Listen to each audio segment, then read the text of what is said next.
ফারুকি দাবি করেছে সে নাকি ফেঁচি বিরোধী লড়াইয়ে ছিল। হ্যাঁ, ফ্যাসিস্টের বিরুদ্ধে তো ঝুঁকি নিয়ে আমরা 2018-তেও চেষ্টা করেছিলাম, বোঝার চেষ্টা করেছি সিপাহী জনতা, আমরা বোঝার চেষ্টা করেছিলাম যে সরকার পতন হবে কিনা, আন্দোলন করছিলাম, কিন্তু পোস্টগুলো সবাই দেখবেন খেয়াল করে। হ্যাঁ, এবার তো আমরা সবাই অল আউটে গেছি, এর আগে অল আউটে যাইনি, কারণ আমরা পারিপার্শ্বিক বাস্তবতা বোঝার চেষ্টা করছিলাম যে এই আন্দোলনটাকে আমরা কতদূর নিতে পারবো। দাঁড়ান ফারুকি এনে হাইসানি। হ্যাঁ, মানে আপনি বুঝার চেষ্টা করেছেন পতন হবে কিনা। হ্যাঁ, ভাবতে এমন আসি না আপনি হটাইছেন, তাই না? 4 মাস আগে কোটা সংস্কার আন্দোলনের সময় একটা নিরীহ স্ট্যাটাস দিয়ে আসলে ডরাই দিচ্ছেন মুছে। হ্যাঁ, দেখেন সেটা নিউজ হয়েছিল বলে।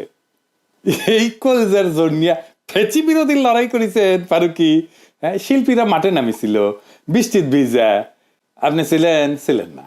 দেখেন কারা কারা ছিল: মামুনুর রশিদ, মোশাররফ করিম, আজমেরি হক বাঁধন, সাবিলা নূর, আশফাক নিপুন, নুরুল আলম আতিক, অমিতাভ রেজা, পিপলুয়ার খান, শিবু কুমার শীল, রেদওয়ান রনি, জাকিয়া বাড়ি মমো, সিয়াম আহমেদ, সোহেল মন্ডল সহ আরো অনেক তারকা। আপনি কুটি, আপনার তো নাই এটি।